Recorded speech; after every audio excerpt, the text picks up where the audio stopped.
Hello दोस्तों, कैसे हैं आप। उम्मीद करता हूँ काफ़ी अच्छे होंगे। आज काफ़ी दिनों बाद आपसे मुलाकात हो रही है। आज एक छोटी लेकिन बहुत ही इंफॉर्मेटिव मैं आपको इन्फॉर्मेशन देना चाहता हूँ। जो लोग मेरे चैनल पे नए हैं प्लीज़ सब्सक्राइब कर लीजिए और मेरे इस वीडियो को आप लोग पूरा ज़रूर देखिएगा, स्किप मत कीजिएगा, क्योंकि ये इन्फॉर्मेशन जो लोग सीएनजी लगवाना चाहते हैं या सीएनजी लगवा चुके हैं अपनी कार में उनके लिए बहुत ही ज़रूरी है। और अगर अच्छा लगे तो लाइक शेयर ज़रूर कीजिएगा ताकि दूसरों को भी इन्फॉर्मेशन मिल जाए। जैसा कि आप सब जानते हैं कि पेट्रोल की कीमतें बहुत ज़्यादा बढ़ चुकी हैं, तो हम सब ज़्यादातर लोग जो पेट्रोल कार यूज़ करते हैं सीएनजी की तरफ मूव कर रहे हैं। एक अच्छा ऑप्शन है, लेकिन सीएनजी लगाने के बाद कुछ प्रॉब्लम्स हमको फेस करनी पड़ती हैं जिनका हमें कोई तजुर्बा नहीं रहता, कोई आइडिया नहीं रहता कि ये कैसे सही होंगी या ये जेन्युइन आ रही हैं कि नहीं आ रही हैं। तो मैं आपको जो बातें बताऊंगा दोस्तों, मैं सेल्फ एक्सपीरियंस से बताऊंगा।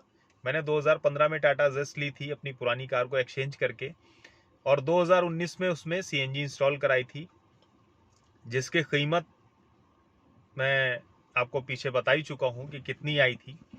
तो खैर, आप एक चीज़ गौर करिएगा कि जब आप सीएनजी लगवा लेंगे तो आपकी कार में कुछ एक प्रॉब्लम्स हैं, जिसमें से एक प्रॉब्लम इंजन चेक लाइट की, आपको बार बार इंडिकेशन मिलेगा इंजन पे, आपके डिस्प्ले पे। दूसरा, गाड़ी के टेम्परेचर का इशू।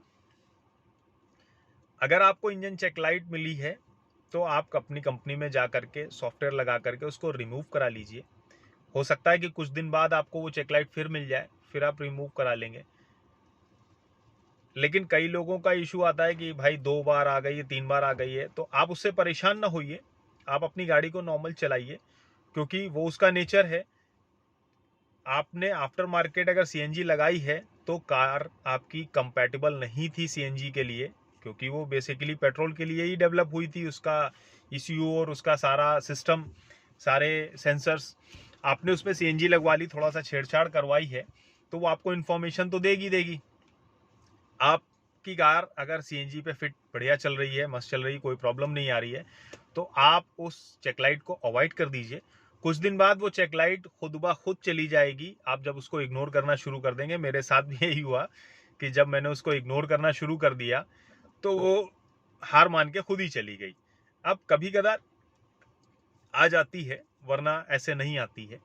दूसरा सबसे बड़ा इशू जो देखने को मिल रहा है, मेरे पास भी बहुत सारे मैसेज आए कि सीएनजी लगवाने के बाद कार ओवरहीट करने लगी, एसी का टेम्परेचर बढ़ गया, यानी कि एसी बराबर काम नहीं कर रहा था।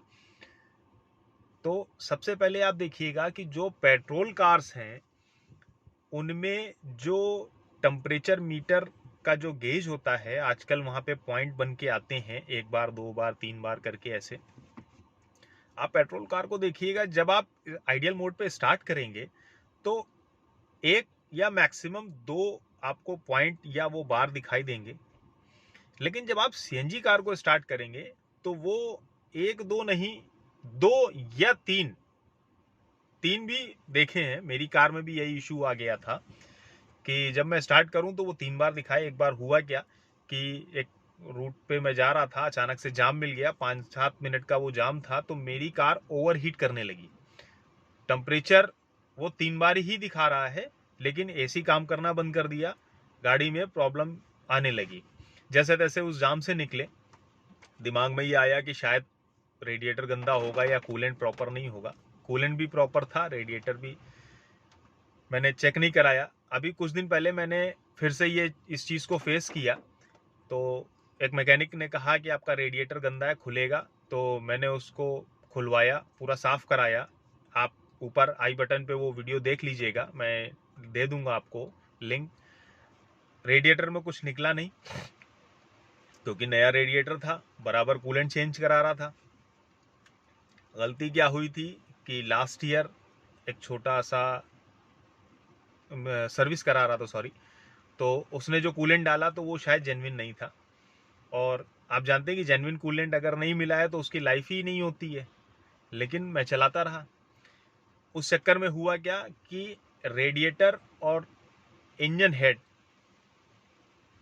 के बीच में एक ओवर हीटिंग टेम्परेचर वॉल्व लगता है, उसका फोटो मैं आपको दे दूंगा, आप देख लीजिए।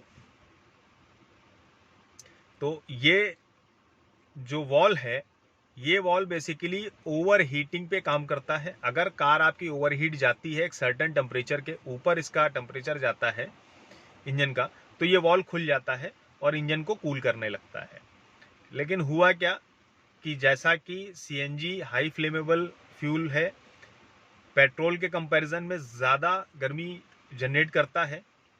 हमारा इंजन पेट्रोल के हिसाब से बनाया गया है, उसकी गास्केट, उसके हेड, सारी चीज़ें सीएनजी के हिसाब से नहीं है, क्योंकि आफ्टर मार्केट सीएनजी हमने लगाई है, तो वो उसको बेयर नहीं कर पाता है जल्दी।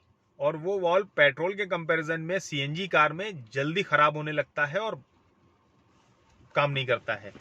तो वो उसकी कीमत 500 कुछ रुपए थी, मैंने नया डलवा दिया, टेम्परेचर का इशू खत्म हो गया है।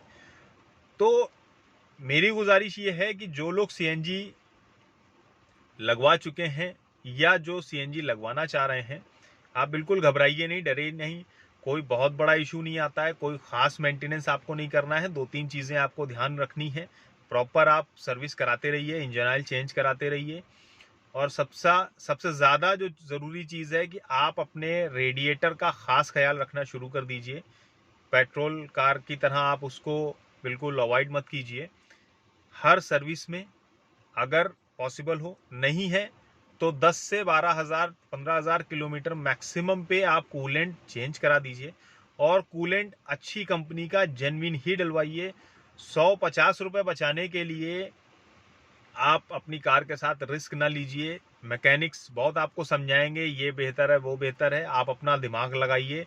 आज की डेट में किसी को दिमाग देने की ज़रूरत नहीं है, वो खुद इतना काबिल है। आपके पास, सबके पास स्मार्टफोन है, नॉलेज है, तो ओरिजिनल कूलेंट डलवाइए। अगर आपकी कार में ये इशू आ गया है तो आप अपना रेडिएटर बिल्कुल मत खुलवाइए। सबसे पहले तो आप उस हेड वॉल को खुलवा लीजिए। बहुत सिंपल तरीका है, 2 स्क्रू से वो हेड वॉल निकल आएगा और चेक हो जाएगा। आपको पूरा तामझाम करने की जरूरत नहीं कि रेडिएटर खोलना पड़ेगा, इंजन हेड खोलना पड़ेगा, कुछ नहीं, बाहर ही लगता है वो पार्ट। आप उसको किसी भी मैकेनिक को 150-200 दे करके वो वॉल खुलवा करके उसको चेक कर सकते हैं। और उसको चेक करने का भी तरीका है जो मैं आपको अगले वीडियो में बता दूंगा कि उसको चेक कैसे किया जाता है। आप इस तरह से अपना इशू जो है वो सॉल्व कर सकते हैं। तो दोस्तों, ये जो बात मैंने आपको बताई, ये सेल्फ एक्सपीरियंस से बताई। मैं कोई भी बात आपसे हवा में नहीं करूंगा, क्योंकि हवा में करने का कोई मतलब नहीं बनता है। मेरा जो सेल्फ एक्सपीरियंस है वो मैं आपसे शेयर करूंगा कि भाई मैंने ये फेस किया है और इस तरीके से मैंने उसको रिजॉल्व किया इशू को, तो आप भी कर सकते हो।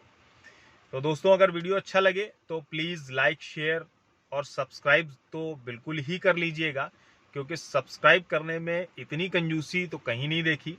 कि मेरा जो सब्सक्रिप्शन रेशियो है वो हार्डली 5 से 6% है। वीडियो देखते हैं, निकल जाते हैं, कभी तुक्के से मिल जाएंगे तो मिल जाएंगे। तो प्लीज़ सब्सक्राइब कर लीजिए, ताकि बराबर हमारा आपका इंटरेक्शन होता रहे और आपको मैं अच्छी इन्फॉर्मेशन देता रहूँ। तो मिलते हैं किसी नए वीडियो पे, नए टॉपिक पे। तब तक अपना ख्याल रखिएगा, दुआओं में याद रखिएगा।